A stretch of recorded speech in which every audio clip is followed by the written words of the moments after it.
Hello everyone, myself assistant professor Naresh Kori. Heat transfer के unit 2 में हम लेक्चर नंबर 8 देखेंगे।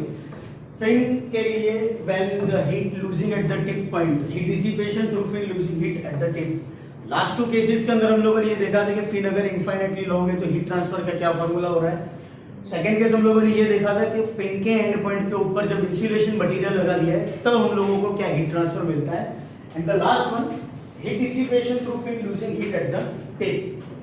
दूसरे केस और तीसरे केस के अंदर सिर्फ एक फर्क कि सेकंड केस के अंदर हम लोगों ने ये किया था, मान लो ये फिन है, फिन का जो एंड पॉइंट था यहाँ पर हम लोगों ने इंसुलेशन मटेरियल कंसीडर किया था कि जो भी हीट ट्रांसफर आप आपके यहाँ लेफ्ट साइड से, मान लो कि आपने लेफ्ट साइड से हीट एनर्जी ट्रांसफर की, ठीक है, तो लेफ्ट साइड से जो भी हीट एनर्जी आपने फिन को ट्रांसफर की eight the end point of your tip, आप लोगों को वहां पर 0 पॉइंट मिलेगा। मतलब कि कोई एनर्जी ट्रांसफर नहीं मिलेगी। ऐसा नहीं होगा कि यहाँ पर आप लोगों को टेम्परेचर में राइज मिल रहा है या टेम्परेचर में फॉल मिल रहा है। क्यों? क्योंकि यहाँ पर इंसुलेशन मटेरियल लगाया हुआ इसीलिए।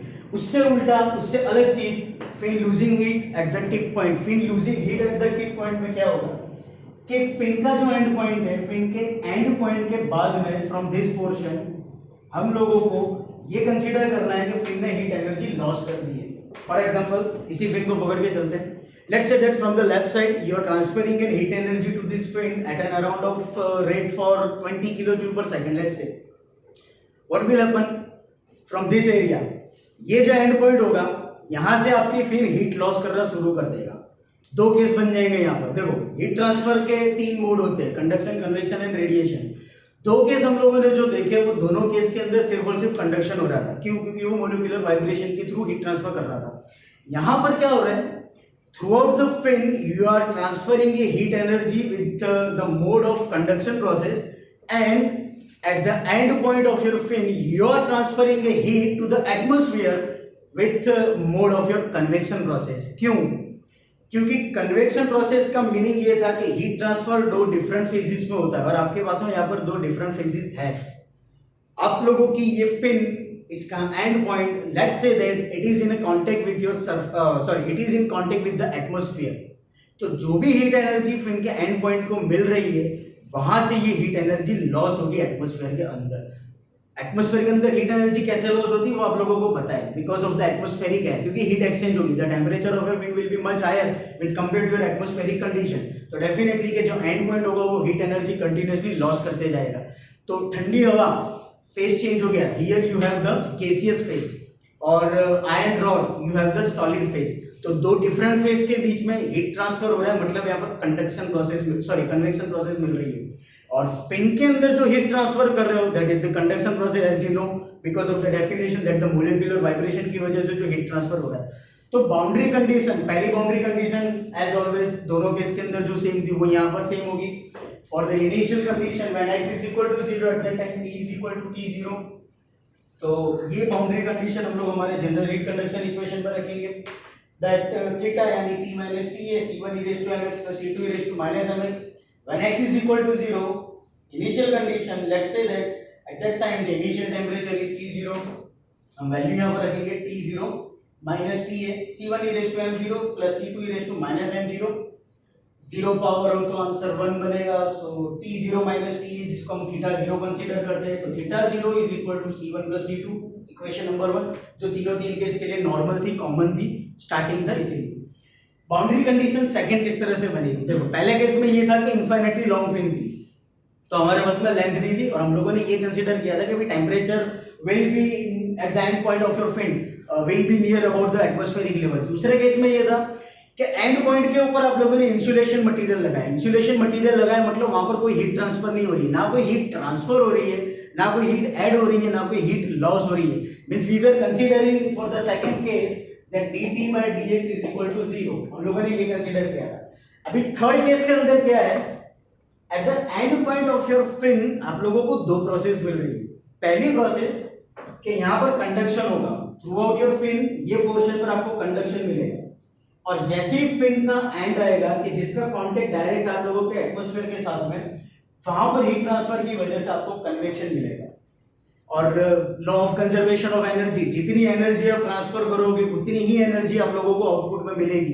मतलब सीधी सी बात है कि कंडक्शन प्रोसेस में आप लोगों ने जितनी एनर्जी ट्रांसफर की है थ्रू योर फिन उतनी ही एनर्जी आपका फिन लॉस करेगा, ना उससे ज्यादा करेगा ना उससे कम करेगा। तो सेकंड बाउंड्री कंडीशन हमारे लिए क्या बनेगी? सेकंड बाउंड्री कंडीशन हमारे लिए ये बनेगी at the tip of the fin, मतलब कि end point of the fin, Q convection is equal to Q convection. मतलब फोरियर लॉ अप्लाई करना है और Newton's law of cooling apply करना है। तो फोरियर लॉ हमारा क्या हो जाएगा? Minus K C S D T by D X. Q convection Newton's law of cooling क्या हो जाएगा? H A S T minus T A. X is equal to L, इसीलिए हम लोगों को कंसीडर करना है क्योंकि हम लोगों ने Q conduction is equal to Q convection at x is equal to L यहां पर लिया है। We are not applying this condition over the starting point, over the mid point of your fin. ये कंडीशन आप लोगों को सिर्फ और सिर्फ एंड पॉइंट पर मिल रही है। अगर ये कंडीशन आपको एंड पॉइंट पर मिल रही है, so you have to consider dt by dx at x is equal to L। तो ये कंडीशन हम लोग फॉलो करेंगे।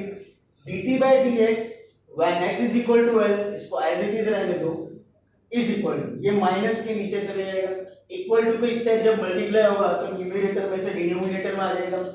h t minus t है, लेट्स से दैट थीटा, ये हमारे लिए थीटा हो जाएगा, k यहां पर मल्टीप्लाई हो जाएगा। नेक्स्ट कंडक्शन और कन्वेक्शन के लिए, कंडक्शन है तो क्रॉस सेक्शनल एरिया, कन्वेक्शन है तो सरफेस एरिया। अगर देखा जाए तो बात एरिया की ही हो रही है।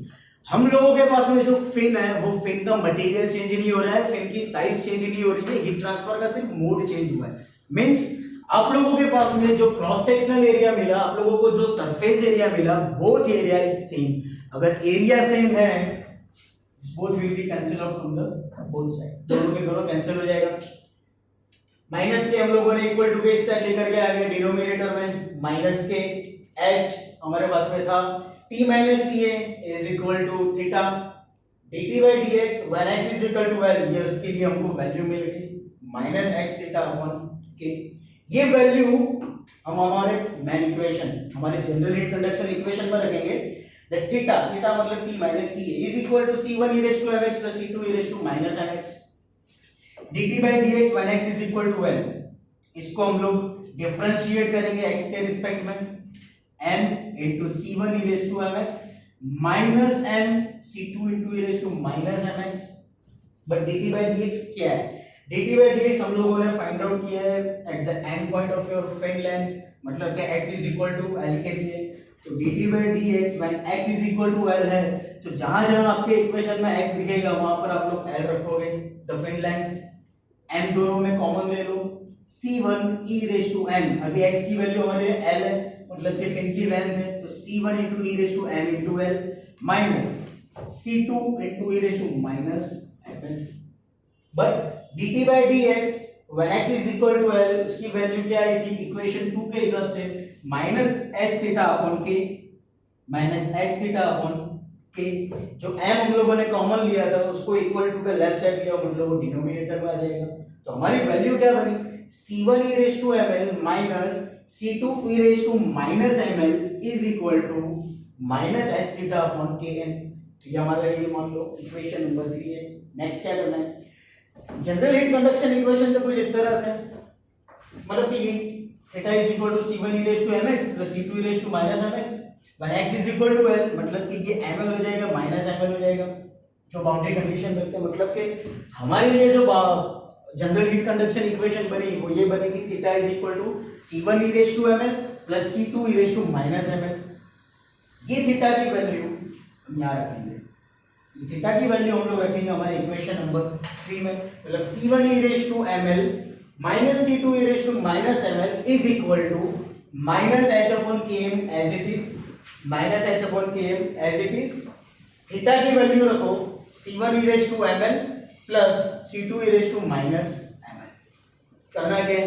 इस माइनस h upon km को हम लोग यहाँ पर मल्टीप्लाई करेंगे और हम लोग वैल्यू रखेंगे c2 की on the basis of your equation number 1। क्यों?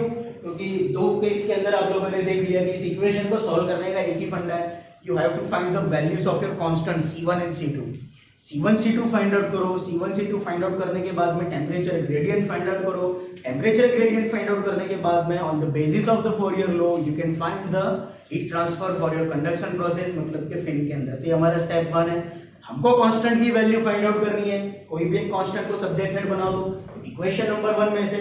लेट्स से दैट हम लोगों ने C2 को सब्जेक्ट हेड बनाया, तो हमारे लिए इक्वेशन क्या बन रही है? Theta 0 minus C1 theta 0 minus C1 जो बनी वो इक्वेशन हम लोग यहाँ पर रखेंगे, मतलब कि we will adjust the value of your C2 into the equation over here.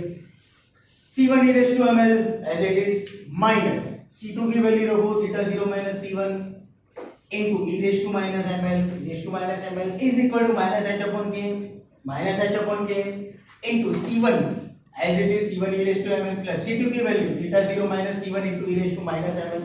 क्या करना है, ये e raised to minus ml इसके साथ मल्टीप्लाई होगा, ये e raised to minus ml इसके साथ मल्टीप्लाई होगा, C1 e raised to ml as it is minus e raised to ml into theta 0 minus e raised to ml into theta 0 minus minus will become plus C1 e raised to ml plus C1 e raised to minus ml is equal to minus h upon km as it is.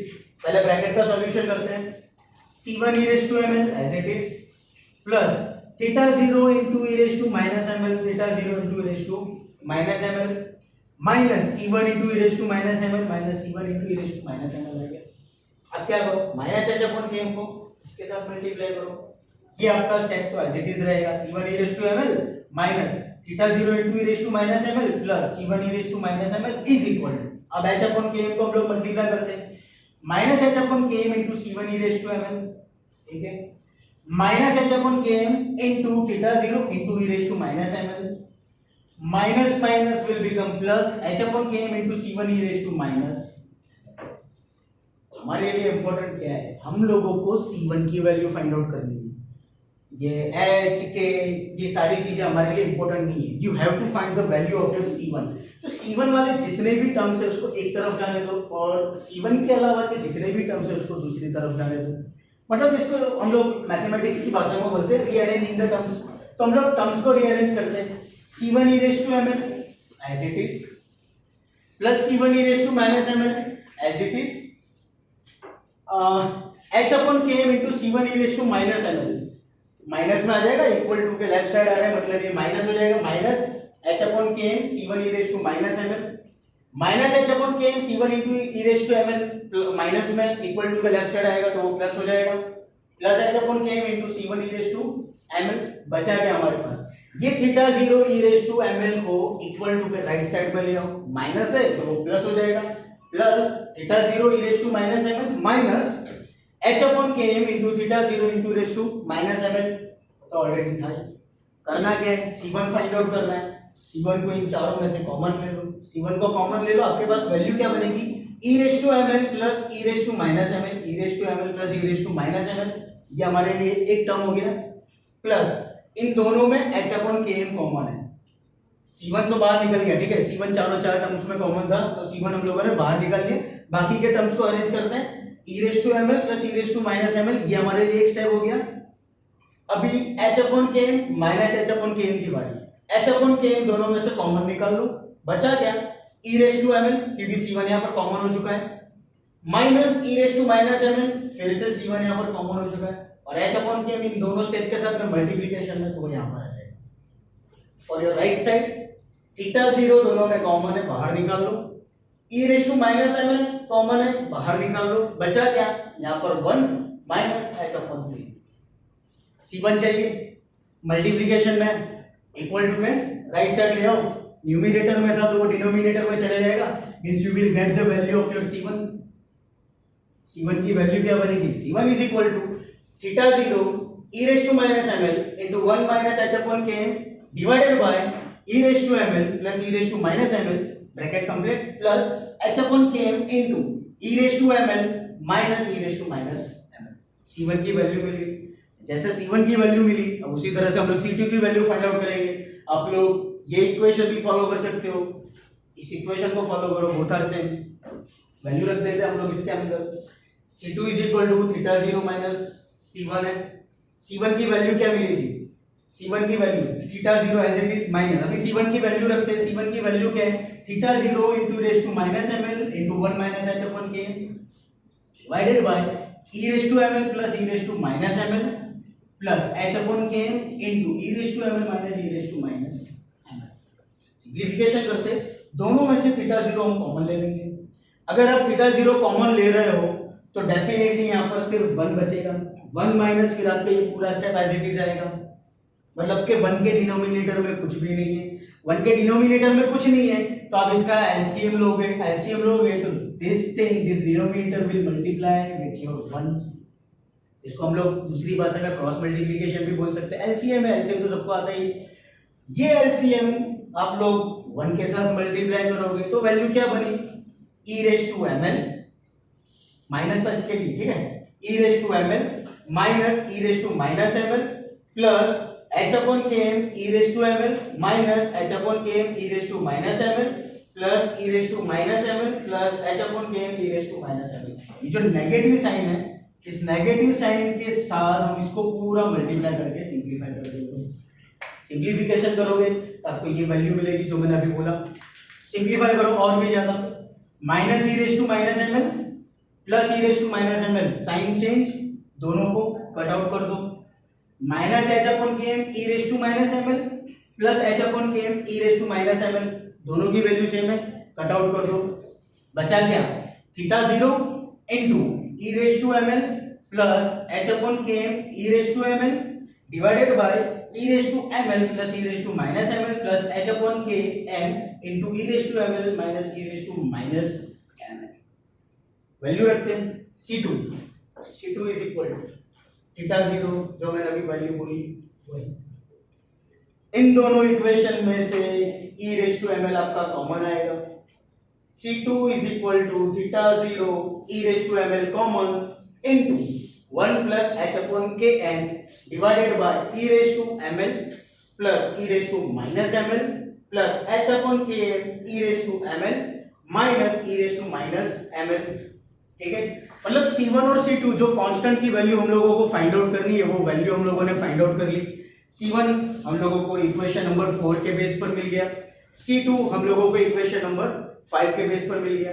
अगर c1 और c2 आप लोगों को मिल रहा है तो ये C1 और C2 की वैल्यू हम लोग हमारे जनरल हीट कंडक्शन इक्वेशन में रखेंगे। जब जनरल हीट कंडक्शन इक्वेशन के अंदर हम लोग C1 और C2 की वैल्यू रखेंगे, on the basis of that we will find the temperature. Temperature find out करने के बाद में हम लोग फोरियर लो का C1 और C2 की वैल्यू फाइंड आउट करने के बाद में अब हम लोगों को क्या करना है, we have to substitute those values in our general heat conduction equation for your rectangular frame. हमारा जनरल इक्वेशन ये था that theta is equal to c1 e raise to mx plus c2 e raise to minus mx। c1 और c2 की value हम लोग यहां पर रखते हैं, theta as it is c1 theta 0 into e raise to minus ml into 1 minus h upon km upon e raise to ml plus e raise to minus ml plus h upon km into e raise to ml minus e raise to minus ml into e raise to mx। ठीक है, मतलब e raise to mx तो है, सिर्फ इतना ही, ये जो भी था वो c1 की वैल्यू थी और जैसे c1 की वैल्यू मिली बिल्कुल उसी तरह से हमको c2 की वैल्यू मिलेगी, that c2 is theta 0 into 1 plus h upon km into e raised to ml divided by e raised to ml plus e raised to minus ml plus h upon km e raised to ml minus e raised to minus ml। ये equation को अब हम simplify करेंगे। ये दोनों में theta 0 common है, theta 0 बाहर निकालो, मल्टीप्लिकेशन में होगा, इक्वल टू का लेफ्ट साइड लाओ तो वो डिनोमिनेटर में जाएगा, मतलब theta by theta 0 is equal to e raise to plus mx है। ये e raise to plus mx आप लोग यहाँ मल्टीप्लाई करोगे, जब हम लोग यहाँ मल्टीप्लाई करेंगे तो हमारे मैथ्स का रूल लगेगा दैट बेस अगर सेम है तो पावर का समेशन होता है। e raise to minus m इन दोनों में कॉमन ले लेना है। फिर से एक बार e रेज़ टू mx यहाँ पर हम मल्टीप्लाई करेंगे, मैथ्स का रूल लगेगा कि जब बेस अगर सेम है तो पावर का समेशन होगा, पावर का समेशन करेंगे तो हम यहाँ से ले रहे हैं माइनस m को कॉमन, माइनस m कॉमन ले रहे हैं तो ये हो जाएगा प्लस m और ये हो जाएगा माइनस x। तो ये बन जाएगी equation e raise to minus m into l minus x into l minus x। ठीक है, डिनोमिनेटर आपके दोनों सेम है, जब डिनोमिनेटर सेम है तो दोनों न्यूमरेटर का आप डायरेक्ट समेशन कर सकते हो। थीटा 0 आपका बाहर निकल चुका है, जिस तरह से हम लोगों ने e रेज़ टू mx को यहाँ मल्टीप्लाई किया था उसी तरह से e raise to minus mx अब यहाँ पर मल्टीप्लाई होगा। e raise to minus mx यहाँ मल्टीप्लाई करो, बेस सेम है, पावर आप लोगों की m कॉमन लेना है, यहाँ पर सिर्फ m कॉमन लेना है, e raise to m common ले लो into l minus x, e raise to m l minus x। इसके मल्टीप्लिकेशन में already 1 minus h upon km तो था, इसके मल्टीप्लिकेशन में 1 plus h upon km as it is है। डिनोमिनेटर आपके दोनों सेम है तो डिनोमिनेटर में एज इट इज रखती है अब क्या करना है, ये इक्वेशन यहाँ पर मल्टीप्लाई करो, ये इक्वेशन इसके साथ मल्टीप्लाई करो, e raised to minus m into l minus x minus e raised to minus m into l minus x minus h upon k, मतलब कि इस तरह से मल्टीप्लाई हो जाएगा, plus e raised to m l minus x, e raised to m l minus x plus h upon k into e raised to m into l minus x, denominator as it is. Next यहाँ से ये थोड़ा cut कर दूँ, next e raised to m into l minus x, ये वाला step, e raised to minus m l minus x, इसको arrange करो, h upon km वाले टर्म को अरेंज करो, मतलब यहाँ से h upon km और यहाँ से h upon km कॉमन ले लो, बचेगा क्या, e raised to m l minus x minus e raised to minus m into l minus x।